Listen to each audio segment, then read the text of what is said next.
এখন কেমন আছেন? আমার খুব শরীর খারাপ। মেয়ে দেখে যাতে মেয়ে বেঁচে থাকতে এই ঘটনা ঘটা উচিত ছিল। হিটু শেখ তো এর আগেও আমাদের বাড়িতে বেশ কয়েকবার এসেছে, কিন্তু সেটা আমরা কখনোই বুঝতে পারিনি যে তার ভিতরে এরকম একটা নরপশু আছে।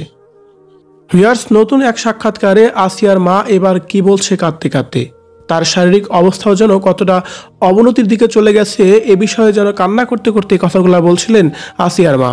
তাই বিষয়ে জানতে সম্পূর্ণ ভিডিওটি দেখে সঙ্গেই থাকুন। হিটু শেখ উনি কি আপনাদের বাড়িতে কখনো এসেছে এর আগে? আসিয়া না ফেরার দেশে পাড়ি জমিয়েছে আজকে 7 দিন হয়ে গেল। মাগুরার এই আসিয়ার ঘটনা নিয়ে যেন পুরো বাংলাদেশ স্তব্ধ হয়ে গিয়েছিল, অথচ সেই আসামিদের এখন পর্যন্ত কোনো প্রকার শাস্তির ব্যবস্থা করা হয়নি।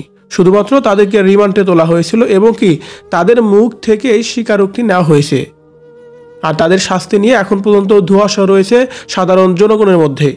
এদিকে সম্প্রতি সময়ের একটি ভিডিও দেখা যাচ্ছে যেখানে আসিয়ার মায়ের অবস্থা খুবই খারাপ, কথা বলতেও অনেক কষ্ট হচ্ছে তার মুখ দিয়ে, শারীরিক দিক থেকে অনেক বেশি দুর্বল, নিজের প্রতি যেন কোনো কন্ট্রোলে নেই তার।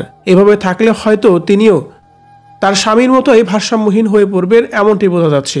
তবুও সাংবাদিক তাকে প্রশ্ন করতেছিলেন, আচ্ছা হিটু শেখ কি আপনাদের বাড়িতে আসে বা এর আগে কখনো এসেছে?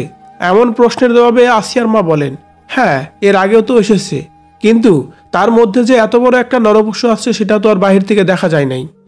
নরপিশাচের আচরণ কি তলের থেকে দেখা যায়? এ সময় আসিয়ার মা তার বর্তমান অবস্থা নিয়ে বলেন, দেখেন আমি খুবই খারাপ অবস্থায় আছি এখন, আমি একেবারেই ভেঙে পড়েছি। তার কারণ কতই আর সহ্য করব।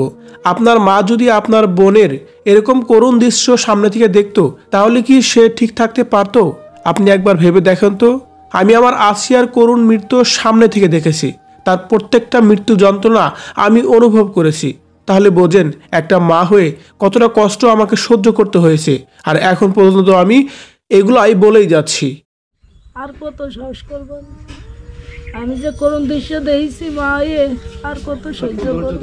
তবে সর্বশেষ আমি একটাই কথা বলবো, আসিয়া বেঁচে থাকতে তার বিচার দেখে যেতে পারেনি, কিন্তু মৃত্যুর আজ এতদিন হয়ে গেলেও তার সেই নরপশুদের এখন পর্যন্ত কোনো প্রকার শাস্তি হচ্ছে না। আদৌ হবে কিনা সেটা নিয়ে এখন সন্দিহান দেখা দিয়েছে। ভিউয়ার্স, আসিয়ার মায়ের কথাগুলোকে আপনি কিভাবে নিচ্ছেন?